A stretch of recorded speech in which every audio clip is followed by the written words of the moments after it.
அனைவருக்கும் வணக்கம். இந்த ஜேடி விளாக்ஸில் நாம் காண இருக்கும் தலைப்பு என்னவென்றால், இன்றைக்கு நாம் தமிழர் கட்சி தங்களுடைய மாற்று பொருளாதார திட்டங்களை மக்களுக்கு எடுத்து சொல்லவும், மாற்று பொருளாதார திட்டங்கள் மக்களிடையே சரியான விதத்தில் மக்களுக்கு சென்றடையவில்லை என்பதுதான் என்னுடைய கருத்து.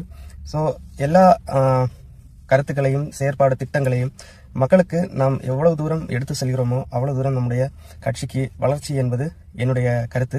இன்று நாம் பார்க்க இருப்பது என்னென்றால், மாற்று பொருளாதார திட்டங்களை நான் ஒவ்வொன்றாக மக்களுக்கு எடுத்து சொல்லலாம் என்று நினைக்கிறேன். இன்று நான் சொல்ல இருக்கும் திட்டம் என்னவென்றால், பாலின் சந்தை மதிப்பை குறித்து சிறிதாக ஒரு முன்னுரை மாதிரி சொல்லலாம் என்று நினைக்கிறேன்.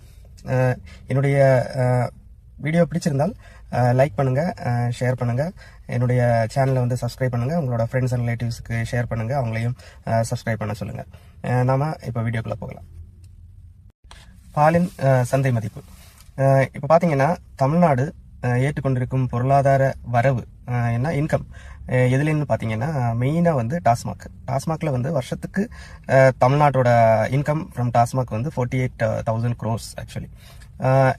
இதை வந்து நாம் தமிழர் கட்சி ஆட்சிக்கு வந்தால் அவங்க என்ன சொல்றாங்கன்னா, வந்த உடனே வந்து டாஸ்மாக் வந்து முற்றிலுமாக மூடப்படும், அதற்கு மாற்றாக வந்து பனம்பால், தென்னம்பால் அந்த மாதிரி உள்ள மதுபானங்கள், அல்லனா அது வந்து மதுபானம் கிடையாது, உணவில் ஒரு பகுதி என்று சொல்கிறோம். இன்றைக்கு அதை குறித்து நாம் பேச வேண்டாம். மாற்று பொருளாதார திட்டம். இப்போ டாஸ்மாக் வந்து மூடுனா அரசுக்கு எதிலிருந்து வருமானம் என்று மக்கள் கேட்பாங்க. ஏன்னா அந்த வருமானத்தை எடுத்துதான் அரசு ஊழியர்களுக்கும் ஆனாலும் சரி, மற்ற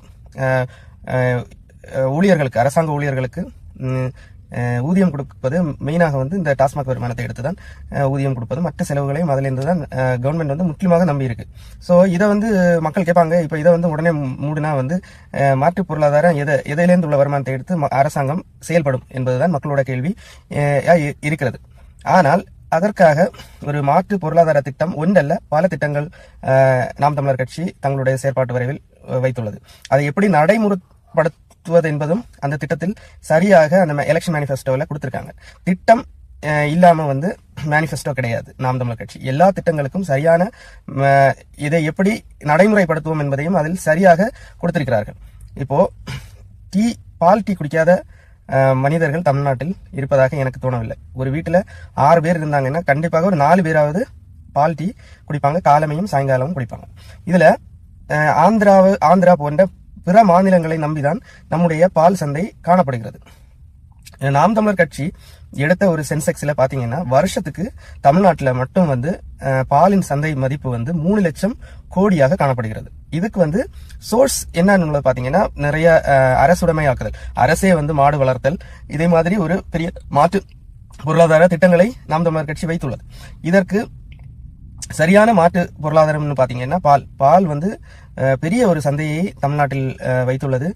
48,000 கோடி எங்கே இருக்கிறது, 3 லட்சம் கோடி எங்கே இருக்கிறது என்பதை நம்முடைய சாதாரண மக்கள் வந்து புரிந்து கொள்ள வேண்டும்.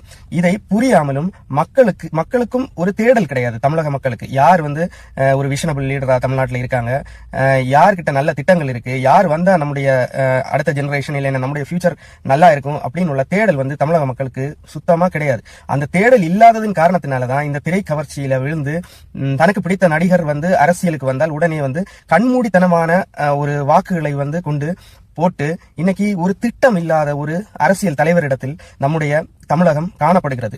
இப்போ அந்த கட்சியில உள்ள வந்து ஒரு எம்எல்ஏட்ட இல்லைன்னா ஒரு சாதாரண ஒரு தொண்டன் கிட்டையோ அல்லைன்னா ஒரு ரசிகன் கிட்டையோ மாற்று பொருளாதாரம் திட்டம் என்ன, நீங்க இந்த திட்டத்தை நீங்க இப்ப டாஸ்மாக மூடுறீங்க, கொஞ்சம் கொஞ்சமா மூடுறீங்கன்னு சொல்றீங்க, இதற்கான மறு திட்டம் என்ன என்று கேட்டால் அவர்களுக்கு பதில் கிடையாது. உடனே நம்மளை வந்து அவங்க கூறுவது என்னன்னா, திரள் நிதி திருடன், இந்த மாதிரி கொச்சையான வார்த்தைகளை சொல்லி அவர்களுக்கு ஒரு கருத்தியல் யுத்தத்திற்கோ அல்ல கருத்தியல் விவாதத்திற்கோ அவங்க தயாரான நிலையிலேயே இல்லை.